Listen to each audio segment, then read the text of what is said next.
Hi friends, and welcome back to Gardening Suburbia. My name is Amanda. I'm a gardener slash homesteader here in Cincinnati, Ohio, Zone 6. Today we are in my kitchen finishing up a project I started about a month ago. Today we're going to be finishing up my fermented honeys. So about a month and a half ago, I started some fermented garlic, homegrown garlic, some elderberry fermented honey, not homegrown elderberries, but outsourced elderberries, as well as some fermented jalapenos, homegrown jalapenos with some honey. I don't think that I was very talkative for this first half of this video, so there might be some voiceover, just kind of filling in recipes and whatnot.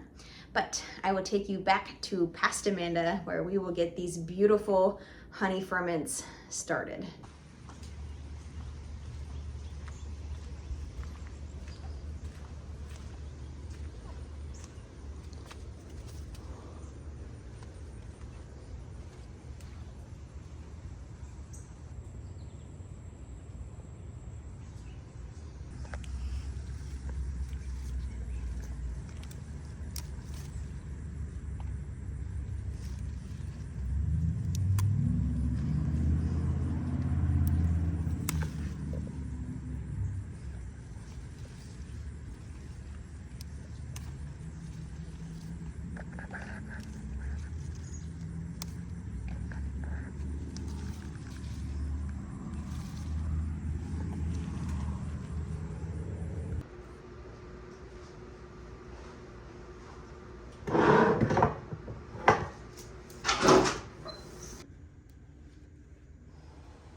The first recipe I'm working on is the fermented elderberry honey. In this recipe, it says to use 145 grams of fresh black or blue elderberries. If you're going to be using dehydrated berries, you want to go ahead and rehydrate those. The elderberries that I'm using in this recipe are dehydrated, so I am putting them in a bowl with some water and letting them set for a while as I work on the other recipes. I do end up going ahead and actually boiling these elderberries on the stovetop with this water to go ahead and try to rehydrate them more.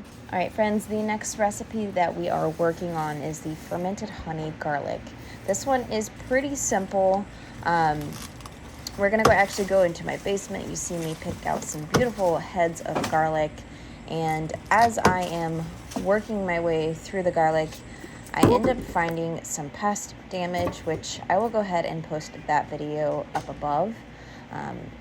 We ended up having some fly larvae make its home in quite a few of the bulbs of garlic that I had, so I had to go through and actually process all of my garlic to find the bulbs that had been infested and to get those good bulbs stored away.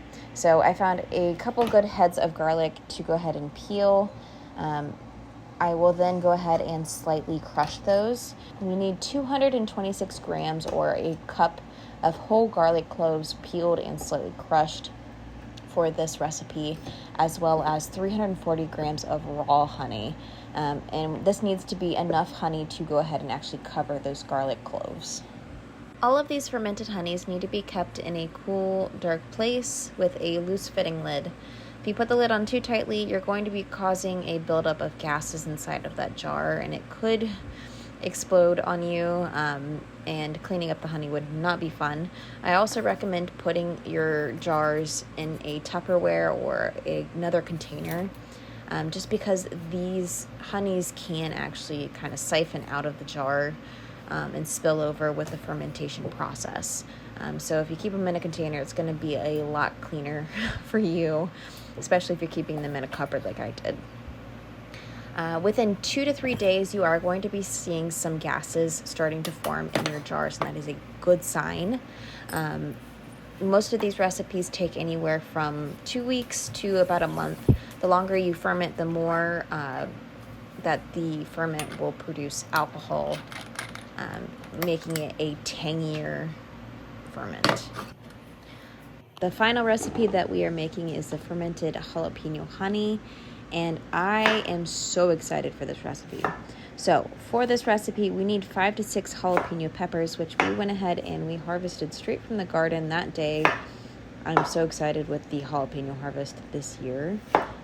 We went ahead and de-seeded, got rid of the stem, took out the ribbing.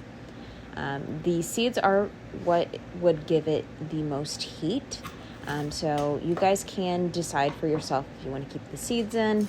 I took them out, and then you will need 250 milliliters of raw honey, or 340 grams, or a cup, depending on what metric system you're using. I go ahead and chop these into little cubes, dice them to add into my honey, giving them the most surface area to then go ahead and infuse into the honey. This is the only recipe that states that you will probably not see bubbles during the fermentation. You may, but you may not. I saw a few bubbles one day, and then the rest of the time during this ferment, there were no bubbles.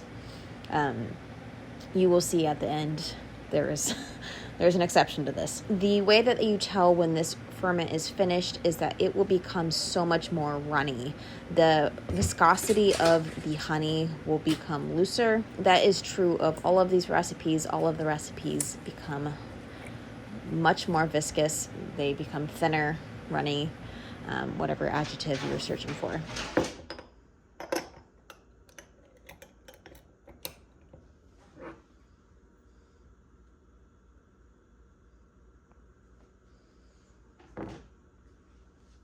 Hi friends, so it has been about a month, maybe a little longer, since I initially started this video for the fermented honeys, and I'm super excited to finally finish this project up. We went ahead and fermented garlic, homegrown, some homegrown jalapenos, as well as some elderberries that I had purchased dehydrated.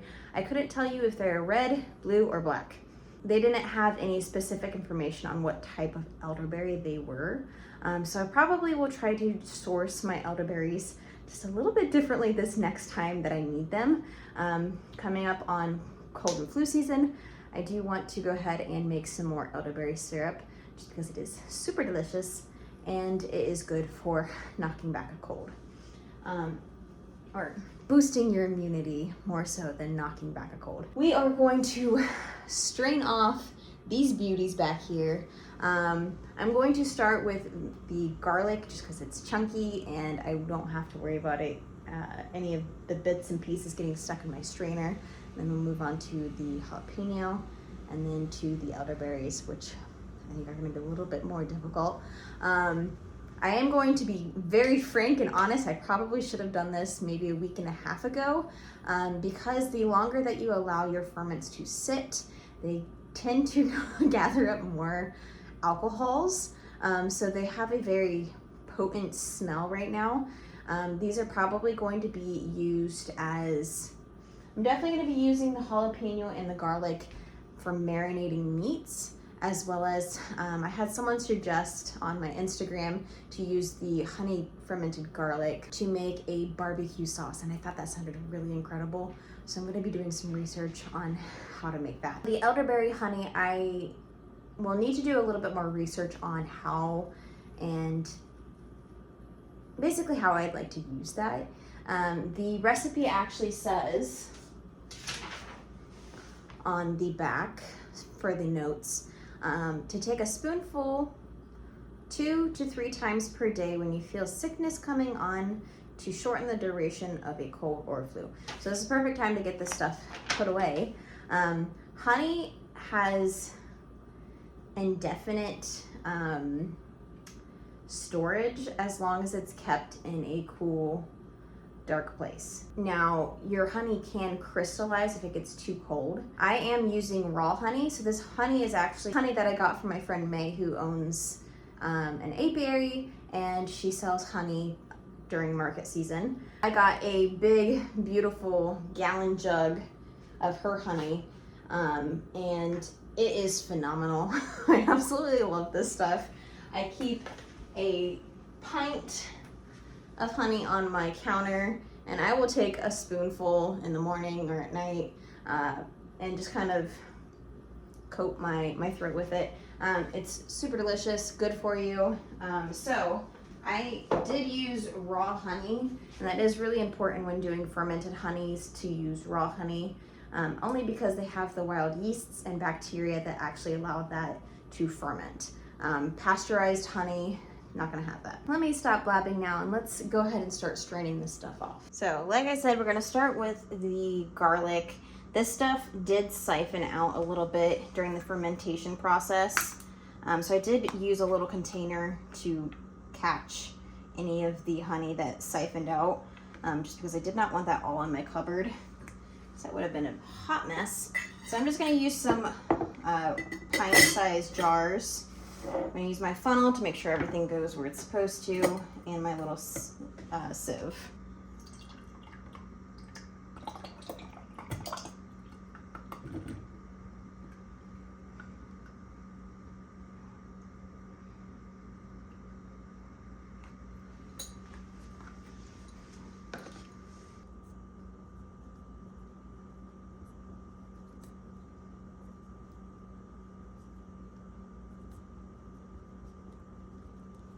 I think I'm going to actually be saving the garlic and put it in a freezer baggie and potentially use it in some kind of recipe somewhere down the line.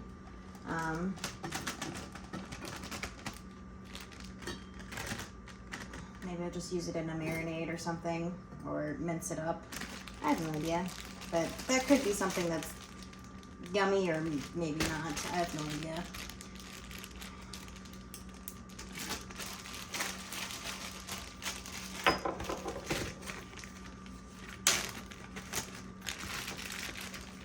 I'm gonna double bag this because it is garlicky.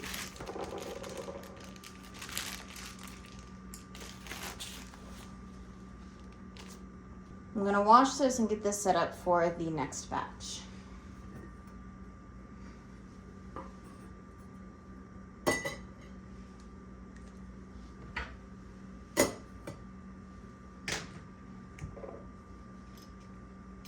Now, this honey, all of them are going to be more viscous, liquidy than just honey raw, straight out of the jar, because of the ferment. All of the liquid from the veggies and fruit are going to siphon out into that honey and make it more liquidy.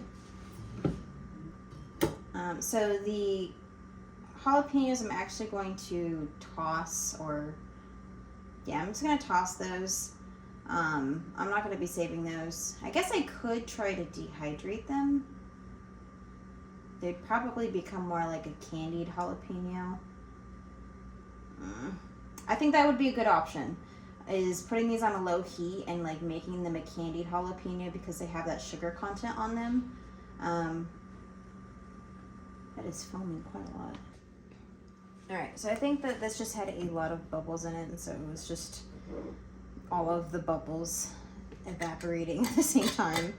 I'm not going to put the lid on this fully, just because I want the bubbles to be able to escape. I do want to write that that is the fermented honey jalapenos. Okay. Last but not least, we have our elderberries. So these are probably going to give off a lot of bubbles, just like this one did. It's still working through. I'll just take that off.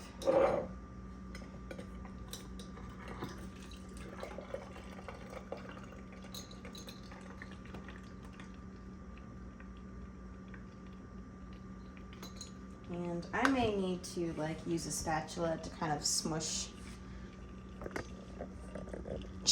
down these elderberries to get the most juice out of them, because it's got quite a bit less. Well, maybe not so much. It does have a little bit less than the other two.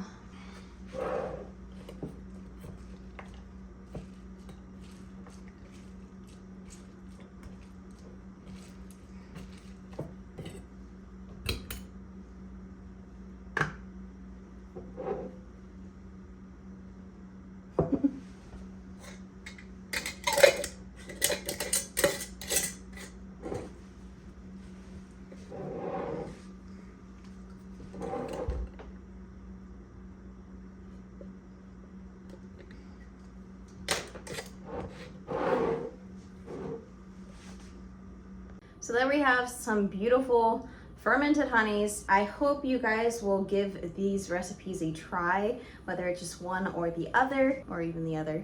There are plenty of different honey ferments you can kind of play around with, and I'm super excited to use these in future recipes, as well as helping subdue some sickness. If you guys enjoyed today's video, please give it a thumbs up and please consider subscribing. My channel does a lot of homesteading type content. I am a 4th year gardener, learning to do all of the things as well as how to go ahead and preserve those things, making my way towards owning some land, hopefully some chickens, some cows, and whatever else comes my way. But if you guys liked today's video, I will go ahead and post another video up here for you to enjoy until my next upload. But until then, thank you guys so much for joining me in my kitchen, and I will see you guys in the next one. Cheers.